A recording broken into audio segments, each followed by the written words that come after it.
What's up guys, thanks again for being here. Today I'm very excited in reviewing the RX-818, which is a Falcon product. This is actually going to be very useful in my studio, and this is designed for filmmaking but also designed for still photography. In my case, for the studio here, especially for headshots, that I need something under here, and I'm tired of using the reflector because the ceiling lights can actually confuse me what source of light is actually bouncing on the subjects under here.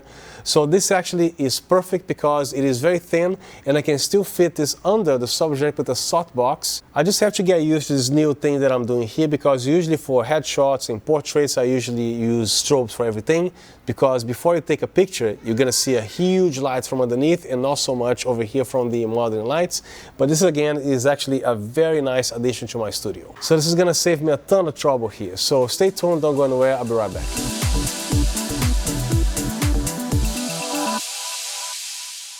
And the usual disclaimer, Falcon sent me this product for me to review. I don't get paid to say anything. This video is not sponsored by Falcon, and all my words and opinions that are my own, and this review is unbiased towards Falcon. So to keep the video going, I'm going to be actually posting something here with the specifications, with the CRI, TLCI, how many lux, and this and this and that. So please pause the video, you're going to be able to see everything here. This is an RGB light. It also has green magenta correction to match any other light you might have on set, and the quality of this light, especially on daylight, is very nice.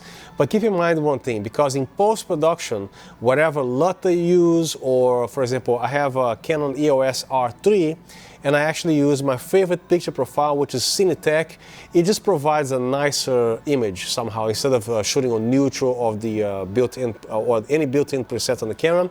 So what I'm trying to say here, the end product, the colors will always change unless you shoot everything raw and don't touch anything. So let's say they have a color spectrometer here, is reading right on the dot 5600 degrees Kelvin. Your final product can be as much as 500 Kelvin off the original color that the light is actually hitting your face here. Just again to keep that in mind. This can be so extremely useful for filmmaking, especially those tight areas that, you know, a C-stand or any stand with a regular softbox doesn't fit. Even bathroom scenes or anything that involves water, because this is actually splash proof, it's not waterproof. You cannot submerge this thing here. And also be careful with the back because it's cloth here, but you know, splashing on the LEDs, no problem. So you can actually put this thing on the bathroom. You can also use this for a car scene. You either mount this outside on the windshield or inside the car on the ceiling somewhere. It can be behind a bookshelf, or even an actor that's so close to the wall that, you know, it needs to be right there. You simply gaffer tape this thing on the wall. This thing weighs about 800 grams or close to 1.5 pounds or something like that. It's extremely light, but the versatility here is endless. And it also comes with some Velcros, so you can even put this against the door. There are many ways to mount this panel. So right now the light is off. I have a very strong key light here, which is the only source of light that's actually lighting my face. So I'm actually turning this on at 1%. And of course, most of you guys know that if you don't apply any diffusion to the LEDs, you're going to have some multiple shadows or some fringing effects. But as you can see here, because of the strong field light source, it's not a problem right here. So my face is slightly overexposed because the 1% of this distance looks like this here. But from over here, I'm correctly exposed. So you just feel in my face right there, and as you can see, there is no problem. There's no multiple shadows on my face or anything like that. Unless you actually place this near a wall, and then you're definitely going to need to diffuse this light. This is a 100 watt light panel, or matte, whatever you want to call it. So when you crank it up to 100%, as you can see, there's plenty of power, especially with the LEDs, a bare bulb, and especially if you need to throw some lights directly at a wall or something like that, this is what you get here. It's a lot of power. I don't know if I should leave this thing on or off. It's gonna overexpose my face here slightly, but you know, I guess I'll leave it on. And I cannot change the ISO because it's gonna mess up my background exposure there, so I guess I'll leave my face slightly overexposed. Even though this is not a brand new product, but it seems to be a very successful product, because according to all the reviews that I see on YouTube, nobody's actually complaining anything about this panel. I mean, it's not a perfect panel, but they actually updated everything. For example, the Bluetooth of this light is actually a Bluetooth 5.0, which actually ranges a distance of 25 meters. If you don't understand meters, no problem. Think of a yard, because it's almost similar to a 1 meter. So 25 meters, 25, 27 yards, if you will. I'm already not a big fan of ballast, but for a panel like this, you gotta have a ballast. But one thing that I hate about ballast is the ones that you actually mount on the back of the stand with a little wire, and this whole thing keeps dangling around. I absolutely hate that stuff. They made a lot of improvements here, and this ballast is extremely light, very small, and as you can see, has a V-mount that you can actually mount, how many times I have to say mount here, on a stand. So this is actually designed for portability, and on the back here, I have a very small V-mount 98-watt battery, and you can even wear this ballast. It comes included with a little strap that you can actually wear on you, which means your assistant can actually be moving this light around, either following an actor on a scene, like the actor is moving this way, and the camera on a steady camera is moving this way, plus the light is actually moving to keep that consistency in lighting.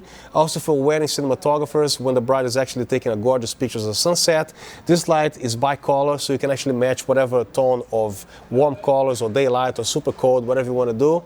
All you gotta do is dial here while you actually carry this around. I'm not sure how much the ballast weighs. I actually have a digital scale back at home, but you know, all I gotta say is the ballast is actually very small, very compact and very light, and is about 90% made of aluminum for durability, except the top and the bottom. So when you actually carry this ballast around on you wearing the actual thing, you're not gonna be fatigued. Even though this combo stand is actually a very thick stand, especially at the bottom, but the actual mount here opens wide enough to even accommodate mounting on the very bottom of the stand. And to power the light to the ballast, obviously it takes one simple cable, which is a twist and lock here, and you cannot do this wrong. You simply align the pins, make sure the ballast is turned off, and then you rotate, press it in, you're gonna hear click, and then she'll take it off, twist it off, it's out. So this light is actually in the middle of the studio here. So to give you an idea about space here, this is a 3,200 square foot studio, and from wall to wall, we're talking about 32 feet exactly, and I'm not using extension cords.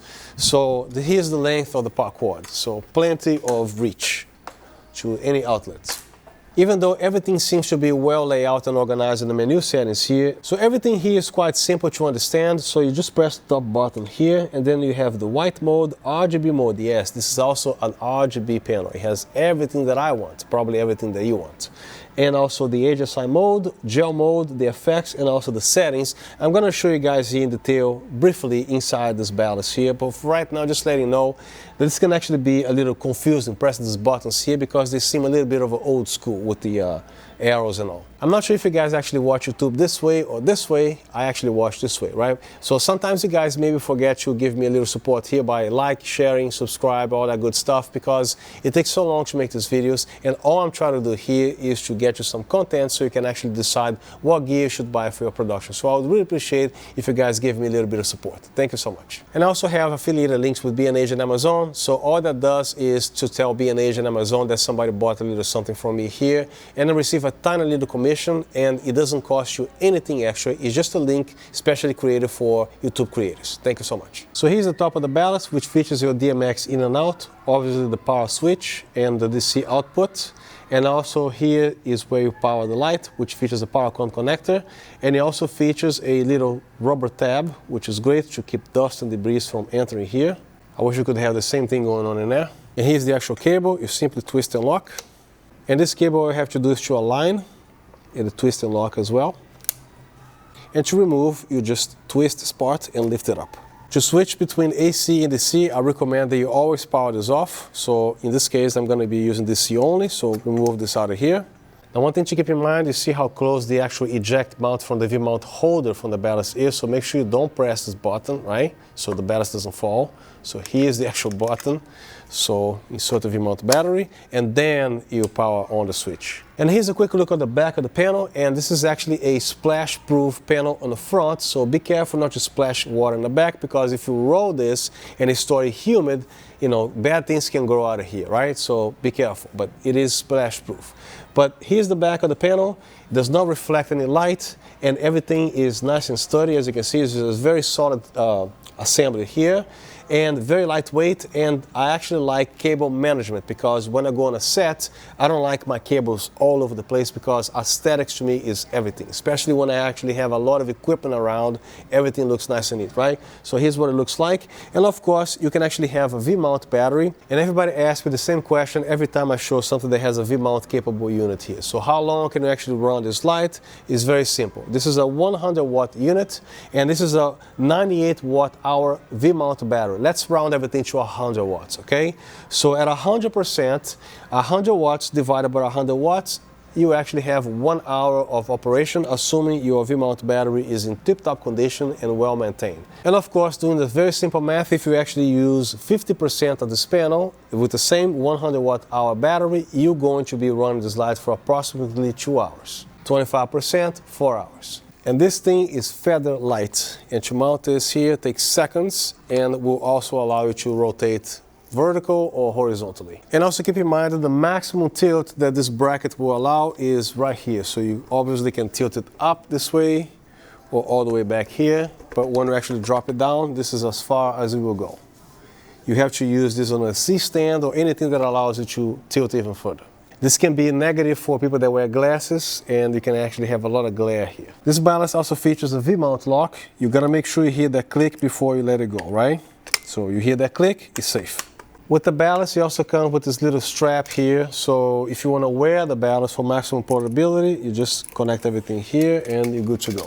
And this super clamp is super strong, and this will fit any pole, even the bottom of this particular combo stand here. This also features an umbrella hold just in case you want to use this for something else other than this panel. Obviously, you cannot use an umbrella here because the panel is in the way. I usually like to keep the ballast as close as possible, so when you actually raise the panel, everything raises together, right? Instead of having the ballast on the floor or all the way on the bottom of the stand, clipped or not on this here. So keep the ballast as close as possible to the panel. So it comes included with the Softbox here that comes with the grid and diffuser and everything. You can actually mount the way it is right here, but I actually prefer to undo everything. So I'm gonna be mounting the Softbox here. You gotta find this particular cut on the actual Softbox to match where the power cord is coming from. I usually like to have the whole thing mounted this way here on a stand already. It's the easiest way to do it. So you just drop it here, and the Velcro is under. So you come here. It's so easy when this thing is already assembled on the stand. You can actually put your hand on top to help. And there it is, fully assembled. Now to install this here, make sure you put this as deep as possible because you want the grid to be velcroed right here. So to touch this diffuser, make sure you wash your hands, because if you yellow this thing here, you're going to change the color temperature, which, by the way, regardless of the state of this cloth here, anything you put in front of this light, you're going to alter the color temperature regardless. But it can be worse by having a dirty cloth right here. So it should look this way. Then you put the grid. It takes seconds to do that. So there it is, everything is installed. So if you guys are new to grids, if you don't see the light, it means nothing's gonna hit whatever you don't want it to hit. As soon as you start seeing the white here, this is when the light is going to start to spill. And this is the full thing, partial, nothing. Right now I have the light set to 50%, 5600 degrees Kelvin. And on the camera, I'm shooting at ISO 800, aperture f4, shutter speed 1/80th of a second, the frame rate is 30 frames per second, and this is what you get. And the light is 6 feet away from the subject. Right now I have diffusion applied, but no grid. Right now I have the light cranked up to 100%, and obviously I have to drop the ISO exactly from 800 to 400 because 50% and 100% is the whole f-stop, right? Same thing with the ISO. Now, if you want to go back to ISO 800, you can actually drop your f-stop to 5.6. And at 5 feet away with the diffuser, this is the maximum brightness that this light allows you to have because it is 100 watts, and also the size of the light. Right now, I have the grid installed. I went back to ISO 400, f4, 1/80th of a second shutter, and the same 30 frames per second. Then ISO 500, then ISO 640. And the jacket is a little bit overexposed, but the face is perfect. Right now I have the diffuser off, just hanging off here, and bare bulbs, as you can see. And this is what it looks like, which is not bad. This is hard light, and it's doing a great result right here.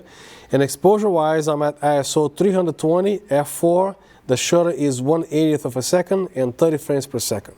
Right now I'm simulating a studio work here. I don't have the strobes right now. It's the same science. I have the main light shining on her, the same intensity that I need if I were mixing strobe with the continuous light. So right now I need ISO 200, f4, and the shutter at 1/25th of a second. So right now the light is off. So right now I'm going to be increasing the brightness here, which I know I need at least 40%. And this is what you have. Let me see here. Off and on. 40%. Sometimes I like to shoot ISO 100. Then I'm gonna need at least 55%. So again, off and on. As you can see, provides a beautiful feel. And this is what I'm gonna be using my headshots now on. Instead of using the reflector, I'm gonna be using this, which does a great job. So here's the actual ballast when you power it on. It takes no time to boot, it's instant. Then you press this button, then we see everything here. The white mode, RGB mode, HSI mode, gel mode, and effect, and then settings. Then you would figure they would be pressing this button right here, right? That's why it gets confusing. So you're gonna press this second button right there, and then you can actually select from here or from here. I don't know why you wouldn't push it and it wouldn't select here. Then you have your DMX, your wireless address, frequency select. That actually depends what frame rate you're shooting, so you choose 25 to 35 or 17. Press the top button here to go back. Then you actually have the language and then device information. Press this button, that's what you got. And I actually have updated to the latest firmware. Right now the app is not on, that's why you see no light on the Bluetooth or here. And it also shows Bluetooth disconnected right here. This thing here that says S or F, I actually don't know what that is. You can also update firmware through here, but I prefer through the app. Now let's connect this ballast to the app. One thing that I like about this app is the size of the text. And here's a CCT, let me see, about probably 60%. And then we actually range from 2800 degrees Kelvin all the way to 10,000. You can also customize by clicking on the very CCT 10,000 right here. So 5600 degrees Kelvin, hit apply, which is great. It's a shortcut here. And also green magenta correction, it looks like this here, all the way down and all the way up. And then you can do the same thing, quickly reset it to 0 right here, it goes back to 0. Then the self-explanatory HSI mode, we have this here. Then you can actually do the colors, right? Intensity, saturation, and then same thing with the RGB mode, either red only, green only, blue only, and then the color gels, then the brightness, of course. Then you swipe, there's more. Then at the bottom we select Roscoe gel or Lee gel. And here's the demo effect, which you access all the effects and swipe it this way, you have all the other effects right there. So there's some interesting effects here. I like the breathing whites, the pulsating, something that I saw here before. So we have all this here. So I'm gonna show just two. The police car, which is a typical one, right? So you can actually have the speed going on here. And the candlelight is always the type of effect that needs work. So here's a pretty decent speed for the candlelight effect. As you can see, it does the job okay, but instead of like, oscillating like that, just increasing the brightness and decreasing like this, it should be a lot smoother, like a wave shape. It's supposed to be like a ramp. It's like a breathing type of thing. And then it does this, and then it goes a longer wave, and then a short wave like this. And then you have the script mode on the bottom here that I'm not gonna be fussing around with the stuff here, but you can actually figure this out. You can actually build your own effect sequence and everything here. So when you're actually buying this panel, you're probably thinking you're gonna be looking for a Falconizer of some sort named app, right? So I knew the name of the app was DSAL, but there were two DSALs. I was actually trying to connect the light to the DSAL light, which took me 3 hours to figure this out. I'm like, why does it need to be so difficult? But it is not. All that happened here is that I actually had the wrong app, so don't go to the same frustration. So the correct name of the app is DSAL SIK. There you go. So the light connected instantly. But the one thing that I don't like about this app, I mean, the whole thing is very easy to use. As you can see here, you have the CCT and then the HSI mode. So to connect the app, this is what I don't like about the app. Two things that I don't like, because if you actually close the screen and come back here, the light will be disconnecting every single time. So you cannot exit the screen here, and it takes a full minute to connect this app. This is something that hopefully they can actually fix with the software. I don't know if it is a hardware type of deal, but just let you guys know. So let's connect this. So I'm gonna show you guys in real time how long it takes to connect this app every time you want to connect this app. So let's connect and hit connect. Click in here, and there you go. Maybe I should get a little something here to help time pass.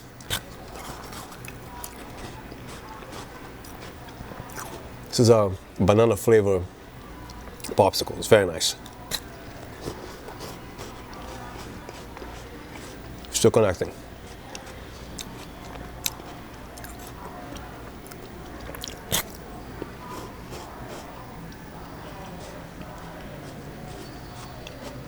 There you go.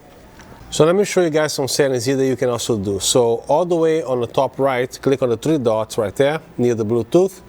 You can also update firmware, which I did, which is super fun actually, no complications at all. Then you actually have the app information. Here's the actual version. Alright, so I decided to record this because I think this can only be done once. So this is the first time, the very first time that I'm doing this. So you click on these three dots located on the top right.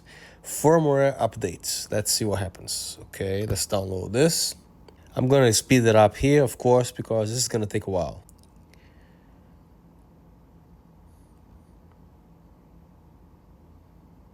Okay, so next, I guess that's it. No. Okay, I guess I'm done. Firmware version 3.3. I think mine was 3.1. I should have written that down, but it looks like I'm up to date. All right, here's the case, and we can also lock it right here and right there with a padlock to avoid opening accidentally. Here's the latches. And I actually packed this better than when it came with the seal box because I'm super OCD. As you can see, here's a softbox. And look how organized this is, especially this area here. And here you have the ballast, which has been updated to a smaller and lighter version, as you can see. The old ones have some metal holders right there. This comes as this. It comes with the grid. It also comes with the diffuser. And you notice that I put this right in between this piece and that piece so they don't rub each other. And here's the clamp to mount the ballast on the stand. And here's a little holder that you can actually attach right here in case you need to wear the ballast. And here's the power cord, which features a power cord connector, which twists and locks, and also a generous size and length right here. Now this coil, make sure you do not throw this away because you don't want to fold these LEDs. This is as much as you can bend it. And this is the hardware to actually mount the light to a stand. Now to put it back, you may want to wash this. The way I do, I put this first, then this, then the ballast. Now here's where you want you to pay attention. Then the power cord goes right here first, this on top. Then this goes right here the other way so you don't hit that. Then the grid and this. Then the diffuser. Then this goes right here in between. Nothing touches anything. This can go here. And finally the softbox back. Then every time you open this case, you have that brand new, fresh package type of look, which is a pleasure. Instead of like, the wires right there and this over here, who does that? Then you want to unroll this here. Now, very important, you don't want to fold these LEDs because you will damage the LEDs, right? So you always want to keep this into this shape here. Then here's the actual mount. There are arrows here. It doesn't really matter the order, but I usually like to obey the arrow. So you want to open in this fashion right here with the arrows made in that way. So you want to align everything as you see. And of course you can actually mount this even standing up, but the best way to do it is on a clean, flat surface like this here. So you want to attach this two first. They go right under here. Make sure you tuck it in. This is flexible, but don't bend it like crazy. Only the absolute necessary. Bend it a little bit, and there you go. Don't overbend this. And when you put this back in the case, make sure everything is completely tightened like this so you don't lose the piece. So you want to unwind this here, mount it right there, and it is ready to mount on the stand. And that's the end of the video. I hope you found the contents helpful. If you want to leave comments, I make sure to reply to everything. And most importantly, thank you very much for watching my content, and I'll see you next time.